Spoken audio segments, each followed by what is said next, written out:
በአዲስ አበባ ጉዳይ ላይ የብልጽግናው ምክክር ውስጥ የተፈጠረው አለመግባባት ከመድረኩ ውጭ ላሉ አካላትም ወቅታዊ አጀንዳ መሆኑ ተሰማ። በአዲስ አበባ ባለቤትነት ጉዳይ ላይ ለመመካከር በመድረክ የተሰበሰቡ የአማራና የኦሮሚያ ክልል ተሳታፊዎች በፈጠሩት አለመግባባት ወደ መዘላለፍና መዋረፍ መሸጋገራቸውን ተሳታፊዎች ለጃኖ ቅማንት ሚዲያ ተናግረዋል። በአማራ ልሂቃን በኩል የሚቀነቀነው አዲስ አበባ ራስ ገዝ መሆን አለባት የሚል ሲሆን የሚያቀርቡት ምክንያትም የከተማዋ ሕዝብ አብዛኛው አማራ ስለሆነ በኦሮሚያ ስር መተዳደር የለባትም የሚል መሆኑ ተሰምቷል። በኦሮሚያ ተሳታፊዎች በኩል አዲስ አበባ በኦሮሞ ምድር ውስጥ የምትገኝ ከተማ በመሆኗ የኦሮሞ ከተማ ነው መሆን ያለባት የሚል ጠንካራ ክርክር ቀርቧል። ሁለቱ ወገኖች ከላይ ከቀረቡት መከራከሪያ ነጥቦች በተጨማሪ ታሪካዊ ዳራንም ያነሳሉ ያሉን የመረጃ ምንጮቻችን አማራዎች አዲስ አበባ ከ14ኛው መቶ ክፍለ ዘመን በፊት ጀምራ በረራ በመባል የምትጠራ የነበረች ቢሆንም በኋላ ንጉሠ ነገሥታችን አጼ ምኒልክ በ19ኛው መቶ ክፍለ ዘመን መገባደጃ አካባቢ አዲስ አበባ ብሎ መስርቷታል በማለት ይከራከራሉ ብለዋል። የኦሮሚያ ክልል ተሳታፊዎች በበኩላቸው ምኒልክ የሁሉም ኢትዮጵያ ንጉሥ እንጂ የአማራ ንጉሥ ብቻ አልነበረም፣ አዲስ አበባ በሚል ከተማ ቢያደርጋትም በረራ ሳትሆን ፍንፍኔ ተብላ የምትጠራ የኦሮሞ ምድር ነው የነበረችው በማለት ታሪካዊ ክርክር እንዳቀረቡ ተሰምቷል። ክረቱ ተጠናክሮ በመዝለቁ ምክንያት የብልጽግናውን ምክክር መርሃ ግብር እንዳጓተተው የገለጹልን ምንጮቻችን በተፈጠረው የሁለት ዝሆኖች የለየለት ክርክር መድረክ እየረገጡ እስከ መውጣት የደረሱ ክስተቶች ተፈጥረዋል ብለዋል። የምክክር ኮሚሽኑ ዋና ኮሚሽነር ፕሮፌሰር መስፍን አርአያ ከትላንት ወዲያ በሰጡት ጋዜጣዊ መግለጫ ምክክሩ በአንዳንድ ቡድኖች መዘግየት ምክንያት 500 አባላት ወዳሉት የቡድን ውይይቶች መሻገር እንዳልቻለ ገልጸው ነበር። የሁለቱም ክልሎች ተሳታፊዎች መካረር እያባባሰ የመጣው በውይይቱ ላይ የሚሳተፉ የኦሮሚያና አማራ ክልል ባለስልጣናት ማታ ማታ የየራሳቸውን ተወያዮች በሚስጥር እየሰበሰቡ የየክልላቸውን አቋምና ፍላጎት ስለሚጭኑባቸው ነው ተብሏል። ይህ በእንዲህ እንዳለ አጀንዳው ከመድረክ ወጥቶ በሌሎች የየብሔሩ ልሂቃን ከፍተኛ የሚዲያ መወያያ መሆኑ ሌላ የውጥረትና ግጭት ምክንያት እንዳይሆን ተሰግቷል። በጉዳዩ ላይ ከኦሮሚያ ሚዲያ ኔትወርክ ጋር ውይይት ያደረጉት ዶክተር ጸጋዬ ረጋሳ ፍንፍኔ የኦሮሚያ በመሆኗ በኦሮሚያ ክልል ስር ተጠቃላ ነዋሪዎች በዲሞክራሲ መንገድ እንዲተዳደሩ መደረግ አለባቸው ቢሉም በጉዳዩ ላይ የከተማው ነዋሪዎች ሕዝበ ውሳኔ ሳይሰጡበት በግድ ወደ ኦሮሚያ ክልል ከተካተቱ በኋላ ምን አይነት ዲሞክራሲያዊ አስተዳደር ሊፈጠር ይችላል የሚለውን ጥያቄ እንደ አንድ የፖለቲካ ተንታኝ ሳያብራሩት ቀርተዋል። ህብረ ብሔር ፌዴራሊዝሙ ህዝቦች ራሳቸውን በራሳቸው እያስተዳደሩ የሀገሪቱ ሀብት እኩል ተጠቃሚ እንዲሆኑ ለማድረግ በሚል ቢቋቋምም በነበረው ስርዓት ልቅ እንዲሆን በመደረጉ ክልሎች የአንድ ፌዴራል መንግስት አባል የአስተዳደር መዋቅርነታቸውን ሙሉ በሙሉ ትተው በሀገሪቱ ውስጥ ያሉ ሌሎች አዳዲስ ሀገራትን ወደ መፍጠር ስለተሸጋገሩ ነው የአዲስ አበባ ጉዳይ ይህንን ያክል ችግር እየፈጠረ ያለው ተብሏል። የብልጽግና መንግስት ምክክር ኮሚሽን በራሱ ፍላጎት ህዝብን ሳያማክር የብሔር ጉዳይን ከአጀንዳነት አውጥቶ ቢጥለውም የብሔር ጉዳዩ በአዲስ አበባ የባለቤትነት አጀንዳ ውስጥ ተደብቆ ወደ ውይይት በመምጣት ምክክሩን ምስቅልቅል ውስጥ ከቶታል።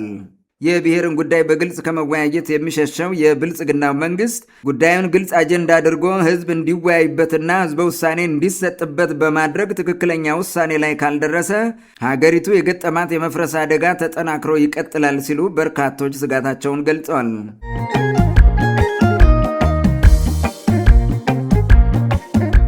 በመንግስት ተቋማት ውስጥ እየተስተዋለ ያለው የሙስና መስፋፋት ከጊዜ ወደ ጊዜ እየተባባሰ መምጣቱ ተገለጸ። ኢትዮጵያ ውስጥ በመንግስት ተቋማት ላይ እየተስተዋለ ያለው ዓይን ያወጣ ሙስና ከጊዜ ወደ ጊዜ እየተባባሰ መምጣቱን ተከትሎ ተገልጋዩ ማህበረሰብ የሚገባውን አገልግሎት ለማግኘት በእጅጉ ከመቸገሩም በላይ ለተጨማሪ ወጪዎች እየተጋለጠ ነው ተብሏል። ጉዳዩን አስመልክቶ የፌዴራል ስነ ምግባርና ጸረ ሙስና ኮሚሽን አደረግኩት ባለው የዳሰሳ ጥናት የመሬት አስተዳደርና የይዞታ ምዝገባ፣ የገቢዎችና የታክስ ጽሕፈት ቤቶች፣ የኮንስትራክሽን ፍቃድ ቁጥጥር፣ የንግድና ትራንስፖርት ቢሮዎች እንዲሁም የወረዳና የቀበሌ አስተዳደሮች በከፍተኛ ደረጃ ለሙስና የተጋለጡ መሆናቸውን ደርሼበታለሁ ብሏል። በአቋራጭ የመበልጸግ ፍላጎት፣ የሥነ ምግባር ጉድለቶች፣ ውስብስብና ግልጽ ያልሆኑ አገልግሎት አሰጣጥ ሂደቶችና የመንግሥት ሕግ የማስከበር ድክመቶች ለሙስና መስፋፋት ቀዳሚውን ድርሻ እንደሚይዙም ሪፖርተር ጋዜጣ የኮሚሽኑን ሪፖርት ጠቅሶ ዘግቧል። የሥነ ምግባርና የጸረ ሙስና ኮሚሽን ለሙስና ተጋላጭ ናቸው ብሎ ከጠቀሳቸው የመንግሥት ተቋማት ባሻገር በኢትዮጵያ የጉምሩክ ባለሥልጣን መስሪያ ቤት፣ በመስኖና ቆላማ አካባቢዎች ልማት ሚኒስቴር እንዲሁም በሥራና ክህሎት ሚኒስቴር ተቋማት ውስጥ የሚስተዋለው ሙስና ከሀገር ውስጥ አልፎ ድንበር ተሻጋሪ ስለሆነ ብልጽግና ከሰሞኑ በየተቋማቱ በሙስና ወንጀል ጠርጥሬያችኋለሁ በሚል በቁጥጥር ስር ያዋላቸው በሚኒስትር ደረጃ ያሉ ኃላፊዎችና የቴክኒክ ባለሙያዎችን መመልከት በቂ ነው። ወይዘሮ ሙፈሪያት ካሚል ከሚመሩት የሥራና ክህሎት ሚኒስቴር መስሪያ ቤት የሚወጡ ህገወጥ የሰዎች ዝውውር ወንጀሎች፣ ዶክተር አብርሃም በላይ ከሚመሩት የመስኖና ቆላማ አካባቢ ልማት ሚኒስቴር መስሪያ ቤት እንዲሁም ከጉምሩክ ባለሥልጣን ቢሮ የሚወጡ የበጀት ማጭበርበርና የሰነድ ስወራ ወንጀሎች እጅን በአፍ የሚያስጭኑ የሙስና ቅሌቶች ከመሆናቸውም በላይ የስርዓቱን ውድቀት ቁልጭ አድርገው ያሳያሉ ተብሏል።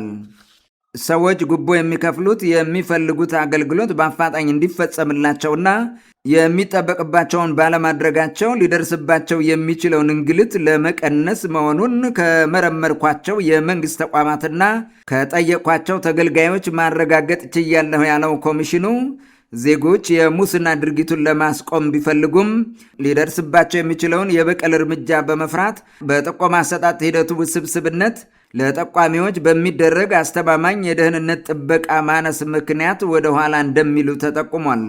እንደ ሪፖርተር ጋዜጣ ዘገባ ኮሚሽኑ ለዳሰሳ ጥናት ብሎ ከወሰደው ናሙና ውስጥ ከ60 በመቶ በላይ የሚሆኑ ኢትዮጵያውያን ሙስና በማህበራዊ በምጣኔ ሀብታዊና ፖለቲካዊ ተግባራት ላይ ከፍተኛ እንቅፋትና ችግር እየፈጠረባቸው መሆኑን መናገራቸው ታውቋል። ከሙስና ጋር በተያያዘ ከሰሞኑ መንግሥት ከአቅማችን በላይ ግብር ጥሎብናል የሚሉ በርካታ ነጋዴዎች በተለያዩ የአገሪቱ አካባቢዎች ቅሬታቸውን ለሚመለከተው አካል እያሰሙ ሲሆን የተጣለባቸው ግብር እንደገና እንዲታይላቸው ሙስና እንዲከፍሉ እየተገደዱ እንደሆነም ጃኖ ቅማንት ሚዲያ መረጃዎች ደርሰውታል። ጃኖ ቅማንት ሚዲያ ከቀናት በፊት ባቀረበው ዘገባው በጎንደር፣ በትክል ድንጋይ፣ ባይከል እና ሌሎች ከተሞች የሚገኙ ነጋዴዎች መንግስት ያለውን የትራንስፖርት ችግር፣ የጸጥታ ቀውስ፣ የኑሮ መወደድና ተያያዥ ችግሮች ያላገናዘበ ግብር እንደጣለባቸውና አቤቱታ ለማቅረብ እንኳን ሙስና እንዲከፍሉ እንደሚጠየቁ መናገራቸውን በተመለከተ መረጃዎችን ወደ እናንተ ማድረሱ ይታወቃል። አንዳንድ ምሁራን እንደሚገልጹት ከሆነ በኢትዮጵያ ውስጥ የተፈጠረው ቀውስ ወደማይቆምበት ደረጃ እንዲደርስ ያደረገው ሙስናና መንግስታዊ ዝርፊያ መሆኑ ታውቋል። በተለያዩ ጊዜያት የቀረቡ በርካታ ዘገባዎች እንዳመላከቱት ከሆነ ህወሓት በከፍተኛ የወርቅ ዝርፊያ ውስጥ የተዘፈቀ ሲሆን በአማራ ክልል በፋኖ ስም የሚንቀሳቀሰው ጽንፈኛ ታጣቂ ደግሞ የጥሬ ገንዘብና የመሬት ዝርፊያ ውስጥ የተዘፈቀ መሆኑ ሲነገር፣ በተለያዩ የብልጽግና መንግስት መዋቅሮች ውስጥ ያሉ ባለስልጣናት መከላከያ ሰራዊትን ጨምሮ ከጦርነት ጋር በተያያዙ ሙስናዎች የበሰበሱ መሆናቸው ተረጋግጧል። ይህ ዘገባ ጠቅላይ ሚኒስትር አብይ አህመድ በአንድ ወቅት መንግስታዊ ወይንም ተቋማዊ ዝርፊያ የለም በማለት አይናቸውን በጨው አጥበው የተናገሩትን ቅጥፈት በሚገባ ውድቅ ያደርገዋል ተብሏል።